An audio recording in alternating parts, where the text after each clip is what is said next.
Have you ever felt this? A slight tingling in your feet in the morning. Your calves feel buzzy, weak, making it hard to stand for long. By afternoon, your shoes suddenly feel tight and you have to loosen the laces. Sometimes you even stumble, thinking you tripped on a rug, but there was nothing there at all. Many people think, it's probably just old age. You have to accept weaker limbs as you get older. But here's the worrying part. Many cases don't come from age, but from a food that seems very good for your health, yet it's secretly weakening your legs little by little every week. It's a food that almost every American household has in their fridge or in their lunchbox for work. A food recommended by cardiologists as high in protein, good for the heart. Many people even switch to eating this food to avoid red meat, thinking it's healthier. But there's a truth that few people clearly state. If you choose the wrong type or eat it the wrong way, that food can damage the nerves in your legs, cause swollen feet, ankle arthritis, and even loss of balance when standing up. And this happens more often in people over 60 because at this age the nervous system slows down, leg muscles weaken, and reflexes aren't as quick as before. So what is this food, and why does it cause such consequences, even though it appears very healthy? In today's video, we'll explore 6 types of fish, very common in American supermarkets and restaurants, that harbor 4 silent mechanisms to weaken your legs, from arthritis and numbness to loss of reflexes. More importantly, you'll learn what are the early signs to watch out for, how much is a safe amount to eat, and how can you still enjoy fish without harming your legs. If you are 60 or older and want to protect your stable stride every day, then watch until the end of this video, because just a few small changes in your weekly diet can help you stand steadier and go further. In a few minutes, you'll clearly see that not all fish are the same. Some can help fight inflammation and reduce joint pain, but others can make your feet swell or feel numb without any warning. We won't advise you to completely give up your favorite fish. Instead, we want to point out a few things to watch out for, very specific, very practical. For example, how many grams should you eat? Do you need to rinse it? What should you eat with it to neutralize toxins? And if you're looking for a source of information that's simple enough to follow, but still based on research from reputable sources, then you're in the right place. Continue with us for the next few minutes and see if the fish you eat most often is on the leg weakening list. And now, to begin our journey of identifying fish that seem healthy but silently weaken your legs, let's start with the first name.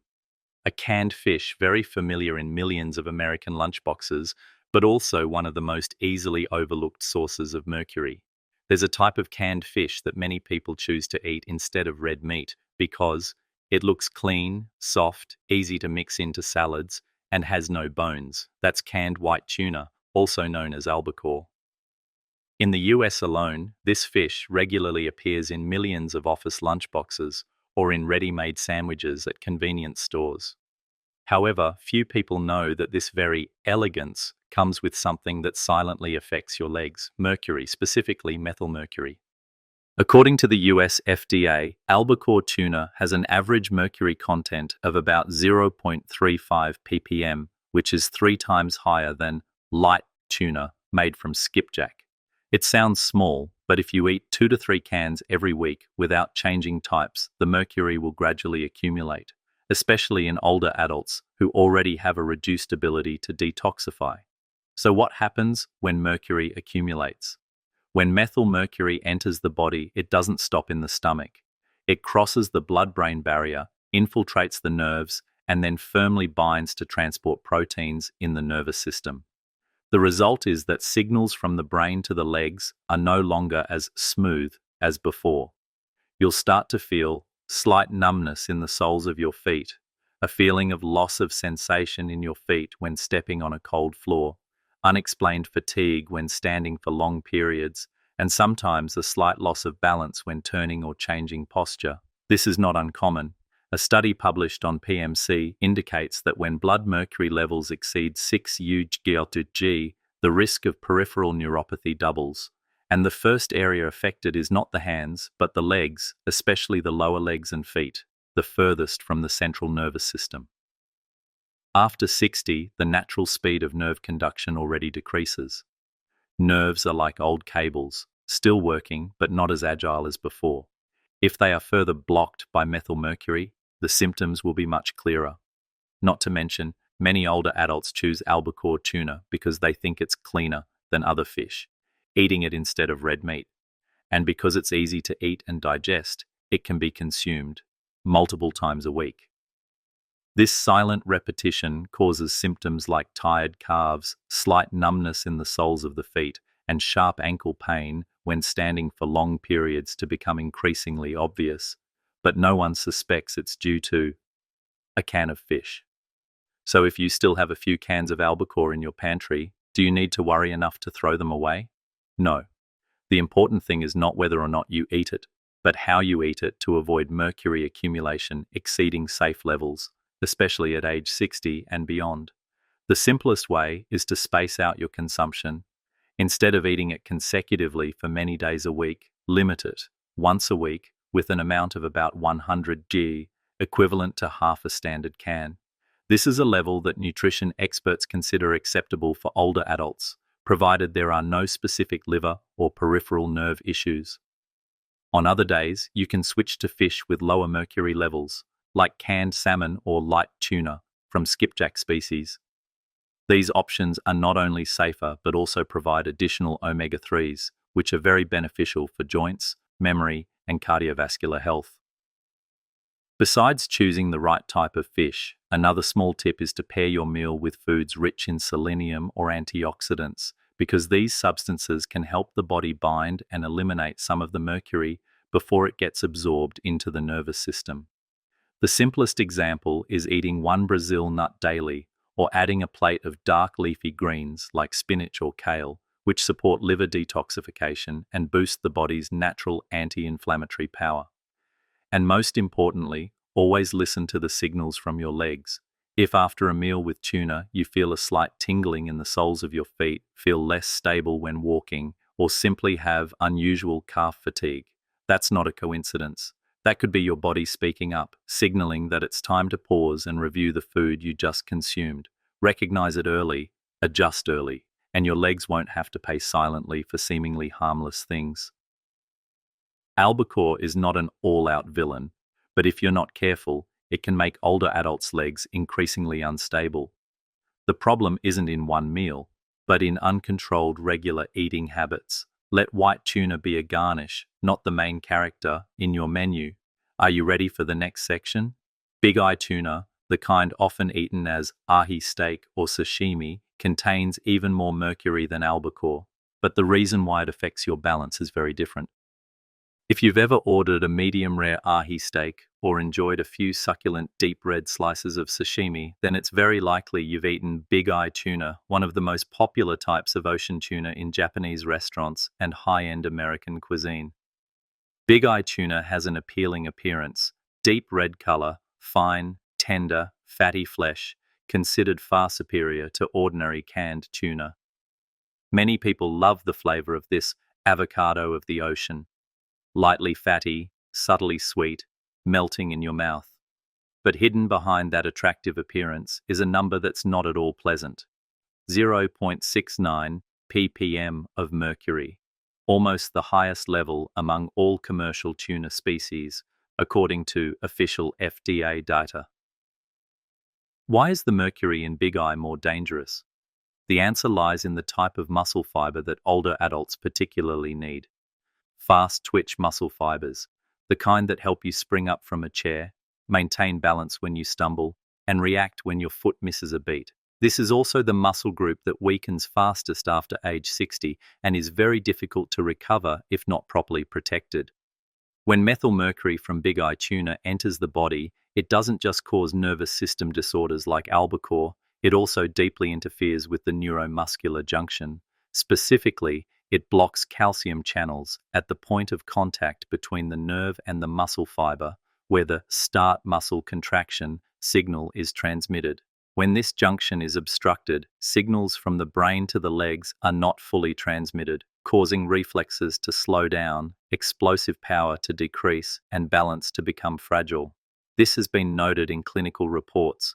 Older adults who regularly eat high mercury fish often have slower nerve conduction velocity, reduced ankle reflexes, and frequently experience slight stumbles, sometimes a warning sign of neuromuscular instability before larger symptoms appear.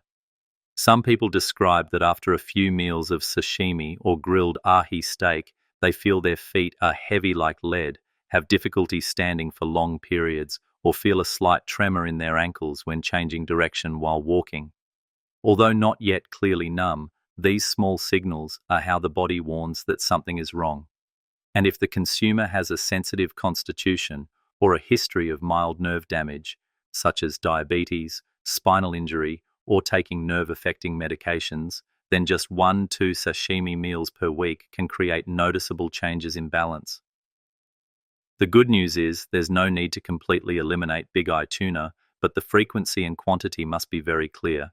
The recommendation from environmental experts is no more than once a month, with a quantity of about 85 to 100 Gs, which is equivalent to a small sashimi serving or half a portion of grilled ahi steak. And if you still want to enjoy this dish with more peace of mind, you can apply a small tip from nutritionists. Pair it with foods rich in selenium, such as one fresh Brazil nut or roasted sunflower seeds. Selenium helps bind mercury in the intestines, forming an unabsorbable complex, thereby reducing the burden on the nervous system. Another tip is to choose restaurants that clearly state the fish source. If it's big eye, eat less and don't repeat it within the week. If the fish type is not clearly stated, ask or choose salmon sashimi to reduce the risk. The problem with big eye tuna isn't immediately after the meal. It lies in the cumulative effect. A slice of sashimi today, a pan-seared portion next week, then a few buffet meals on the weekend. All gradually erode your leg's reflexibility like an overstretched spring. At some point, it no longer bounces back as before. And you know what? One of the earliest signs detected in people who eat a lot of tuna is a reduced ability to perform the 10-second single-leg stand test, a simple test that has been proven to be closely related to the risk of falling and longevity after 60. Big eye tuna offers a special flavor, but it also demands special awareness when eating. If you want to keep your leg reflexes sharp, maintain your ability to catch yourself when you stumble, then don't let a beautiful slice of fish trade away the precious stability of old age. You might be surprised to see sardines on this list. This small, fatty fish is often promoted as rich in calcium, vitamin D, omega-3s, and good for the heart. Some even call it the superfood of Walmart's basement, because it's cheap, easy to buy, and retains its nutrients for a long time. But if you look closely at the biochemical downside of canned sardines, especially when the consumer is over 60 and has a history of gout or swollen feet, then this is not a food that should be eaten freely, as many people think. In the world of nutrition, there's a group of substances often forgotten when talking about fish: purines, compounds that metabolize into uric acid in the body. When uric acid levels in the blood exceed solubility, it crystallizes into urate salts, and these sharp crystals don't dissolve silently. They seek out the coldest, furthest from the center areas to attack. You guessed it right, the ankle joints, big toe, and ankles are the primary targets. And gout pain is not like ordinary aches. It flares up like fire, making you unable to put your foot down, unable to wear shoes, and sometimes just a light blanket covering it is enough to bring tears to your eyes. Now back to sardines. A small 100-gallon can contain up to 480 milligallons of purines, exceeding the high threshold according to rheumatology classifications. According to summaries from Verywell Health and clinical literature, fish containing over 200 milligallons of purines 100 gallons is enough to significantly increase the risk of gout, especially in people with mildly reduced kidney function, which is very common in older adults. If you've ever found your shoes fit in the morning, only to have to loosen or take them off by the afternoon because your feet are swollen, it might not be due to a lot of walking, but to the salt in your lunch. A can of sardines typically contains about 500 milligallons of sodium, nearly 1/4 of the recommended daily salt intake for older adults in just one item. And if you pair it with bread, pickles, or instant soup that day, the total salt intake can skyrocket without you even noticing. According to research published in Wiley Online Library, In older men, dietary sodium levels are directly linked to lower limb edema, specifically swollen ankles, soles of the feet, and heavy legs by the end of the day. So if sardines were once praised as small but mighty, is there a way to still utilize their benefits without having to sacrifice sleepless nights due to joint pain or swollen feet in the afternoon? The answer is absolutely. You don't need to eliminate sardines from your pantry. You just need to know how to use them skillfully so that your body is still nourished and your legs maintain their lightness and stability. The first thing to remember is that the amount consumed must be moderate. One small can, about 100 green per week, is enough for the body to absorb nutrients without being overloaded with purines or salt. There's no need to eat them consecutively for several days. Just spread them out, giving your body time to process them gently. Next is choosing the right type. On the supermarket shelf, look carefully for small print like "no salt added" or "unsalted." Such cans will reduce the sodium burden on your blood vessels and legs, especially if you've ever had swelling or are managing blood pressure. And if by chance you only have a regular can of fish on hand, don't regret it. Just rinse it gently with warm water for 20 seconds. The external salt content will be significantly reduced by about 25%, while the flavor remains almost intact.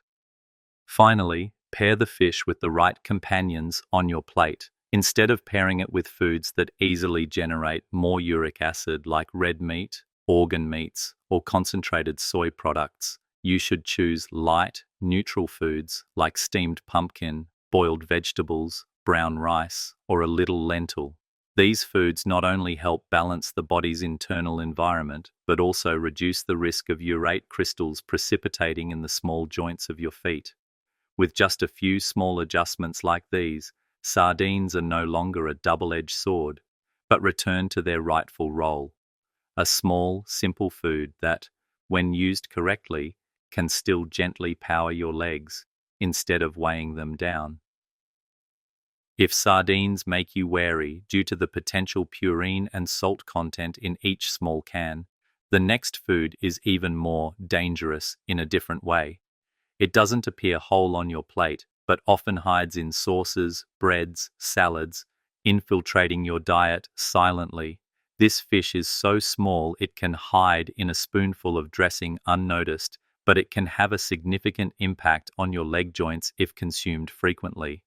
Let's talk about anchovies, a seemingly harmless fish that can cause a rebellion right in the soles of your feet if not controlled properly. A hot slice of pizza, topped with rich cheese, sometimes garnished with a few salty anchovy slivers. An authentic Caesar salad also can't do without this small fish to create an unforgettable umami flavor. Anchovies, tiny, rich, full of flavor, have become a familiar ingredient on the dinner table for many families.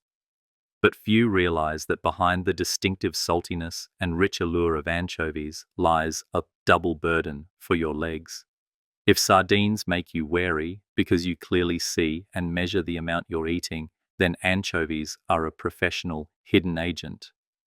Not appearing whole on the plate, not showing up as a fish, anchovies are often secretly hidden in Caesar dressing, canned tomato sauce, Italian toast, or savory instant foods. This is what makes them more dangerous. You don't realize how much you've eaten, it can't be measured, it can't be controlled, and your body continues to receive a little bit every day, like a light drawstring tightening around your ankle without you knowing. According to nutritional analysis by Brenda Davis RD, 100 g of anchovies contains approximately 410 milligrams of purines, ranking among the highest in canned seafood. While they are indeed very high in purines, the real issue with anchovies lies elsewhere. If sardines are like a can of liquid salt, anchovies are concentrated salt with a sodium level higher than most commercial fish.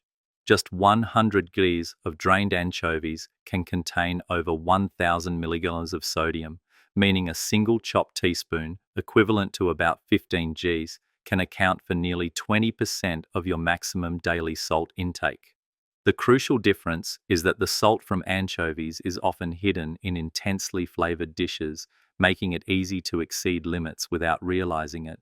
You might not eat a lot, but you consume it consistently. And it's this invisible consistency that leads to heavy legs, swollen ankles, and slightly puffed up feet by evening, as if they're tightly bound in a watery glove. The feeling isn't pain, it's more like stuffiness, an uncomfortable tightness, a difficulty draining fluid.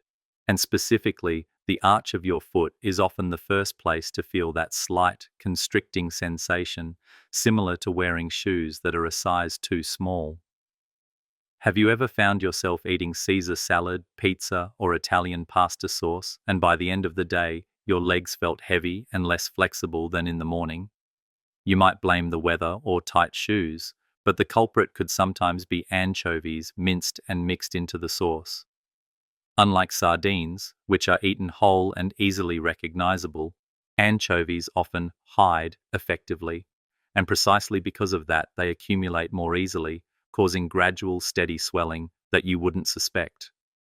Anchovies offer a unique umami flavor that's hard to replace, both salty and deep, creating the flavor base that makes salads or sauces well-rounded and soulful.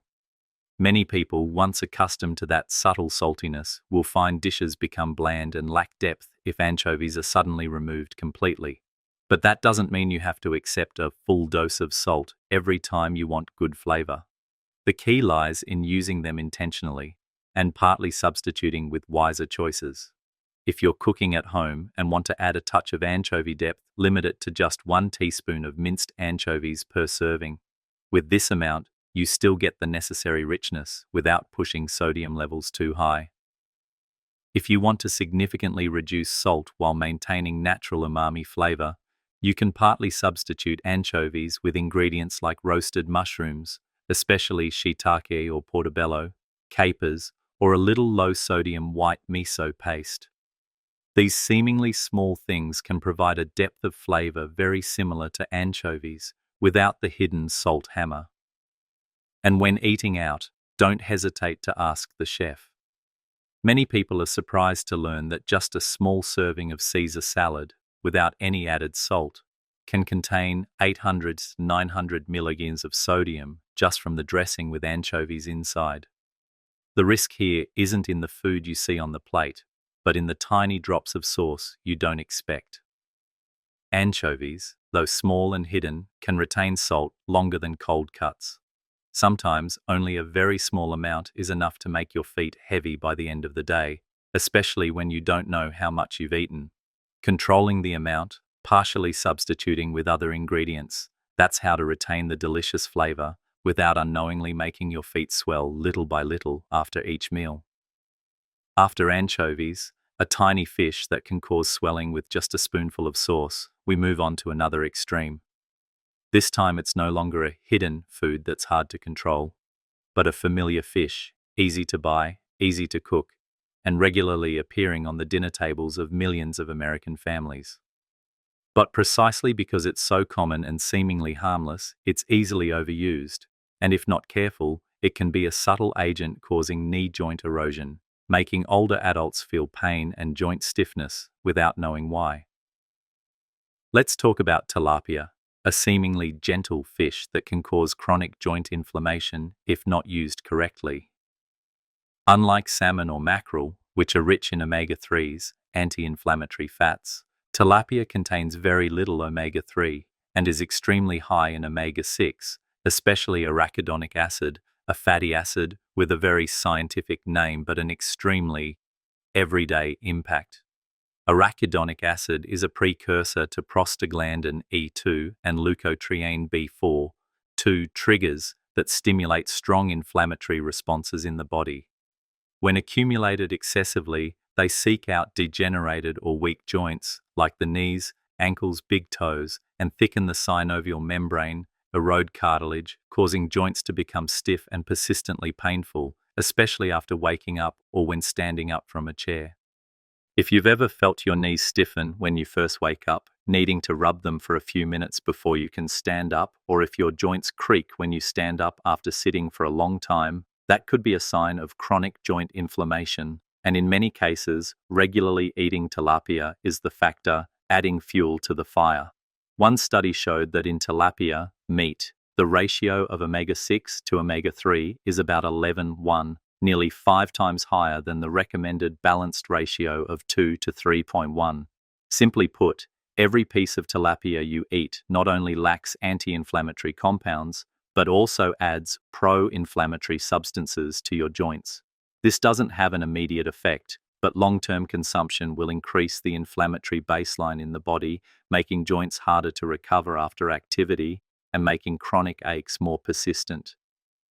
Why is tilapia so widely consumed? Because it's so convenient. Cheap, easy to prepare, not fishy. Tilapia is served in hospitals, nursing homes, school cafeterias. It makes diners feel reassured, but sometimes it's reassurance in the wrong place. Older adults choose tilapia because it doesn't cause high cholesterol, but they don't know that the feeling of soreness after meals can gradually increase over time, even while eating a healthy food. The good news is that tilapia is not an arch enemy of your knee joints, provided you know how to eat it correctly and pair your dishes wisely. First, limit your weekly intake to a moderate level. About 150 grams, equivalent to a small fillet, is reasonable. Don't let this dish appear too often in your weekly menu, especially if you're experiencing joint pain or stiffness. When preparing it, don't let tilapia go alone on the plate.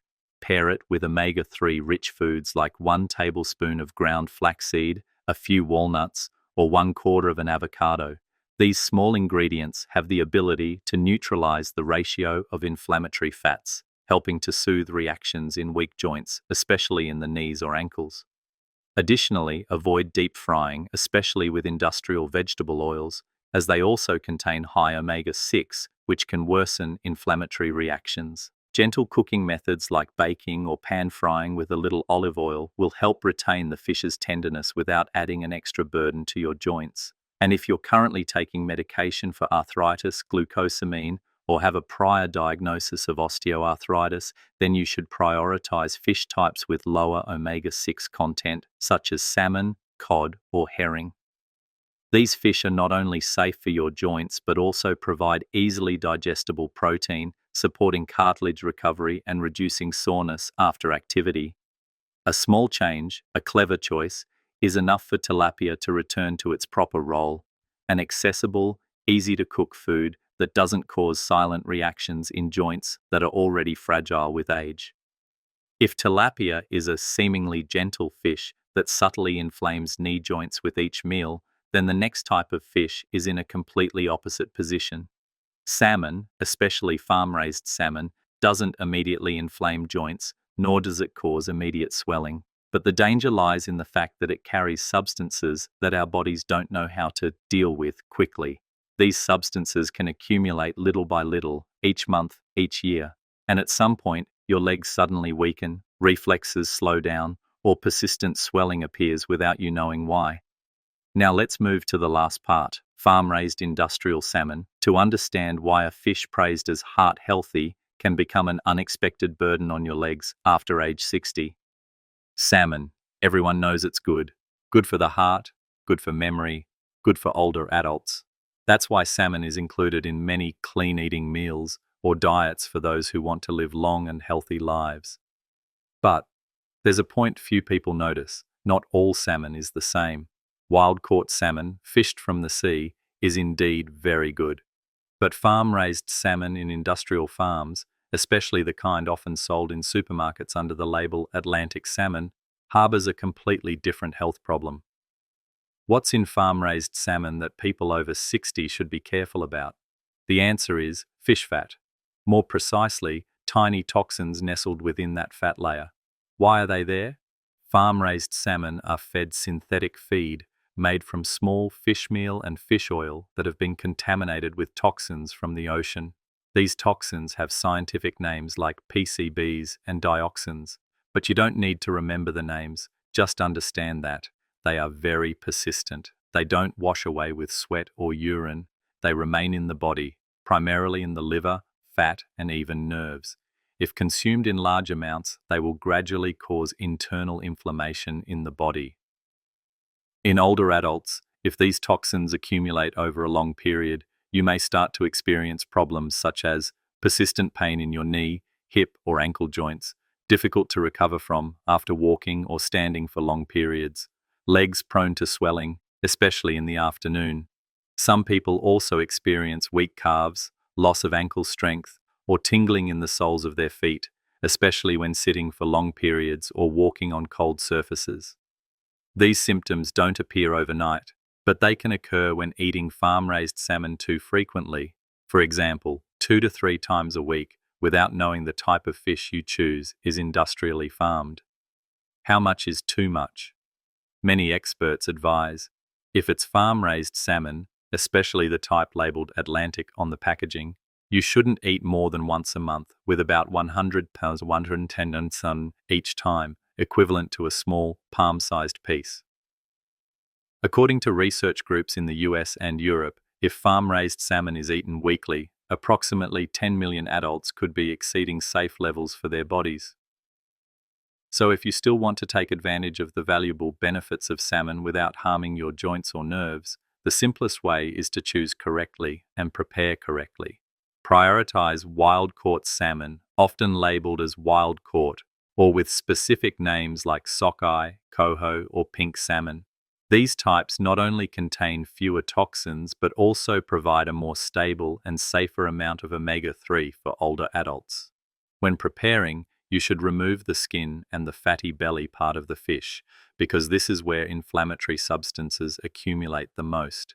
And instead of steaming or cooking in a way that retains all the fat, try baking or lightly pan-frying, allowing excess fat to drain out, reducing the burden on your body.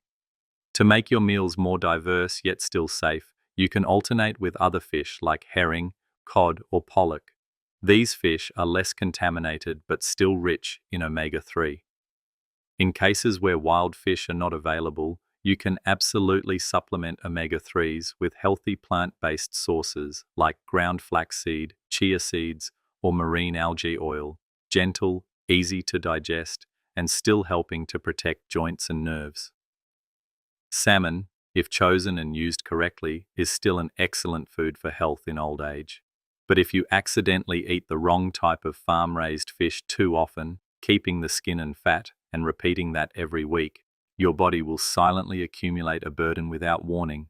One day, your legs will no longer be as nimble as before, reflexes will weaken, and swelling will start to appear. Why? If you once thought that fish was an absolutely safe food for old age, then today's video might have opened up a different perspective, not to make you anxious, but to help you be more proactive in your daily choices. We've covered 6 common types of fish, each seemingly harmless, but harboring a different kind of leg damage if eaten too often or incorrectly. Canned white tuna, albacore, high in mercury, causes numbness, tingling, and loss of balance in the legs. Big eye tuna, ahi, slows muscle reflexes, weakens ankles by obstructing signals from the brain to the calves. Canned sardines, high in purines and salt, easily causes joint pain, swollen ankles and feet in the evening. Anchovies, extremely high in salt, often hidden in sauces, contributes to swollen feet, making shoes uncomfortably tight. Tilapia, high in inflammatory fats, causes chronic aching pain and stiffness in knee joints, especially after standing for long periods. Farm-raised salmon contains environmental toxins that accumulate in fat, can cause nerve inflammation, swollen feet, and weak reflexes if accumulated long-term. Each type of fish has its good side, but if you eat the wrong type, at the wrong frequency, or prepare it incorrectly, your legs, which already weaken with age, will bear the first consequences, from minor issues like fatigue, numbness, swelling, to more severe ones like loss of balance, joint pain, or an unstable gait. But the most important thing is not to be fearful or overly restrictive. The true value of today's video is knowing which types of fish to limit, knowing how to eat safely, still enjoying delicious food without harming your legs, and knowing that just a small change, changing the type of fish, trimming fat, or altering cooking methods is enough to make your legs feel lighter, react faster, and significantly reduce aches and pains. Because taking care of your legs isn't just about walking or massages, it starts right on your plate. A fish chosen correctly, cooked correctly, can be a steadier step forward tomorrow morning. Take a few seconds to reflect.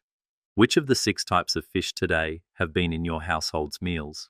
What changes have you noticed most clearly in your legs when eating that food regularly? And if there's a type of fish you once believed was healthy but now understand better, how will you adjust? If you feel that the information in this video resonates with your own experience, please share it below. Your story could be a gentle warning for a peer. And if you find what we've shared helpful, please subscribe to the channel for upcoming topics, because health doesn't come from medicine, but from understanding correctly and doing correctly a little bit each day.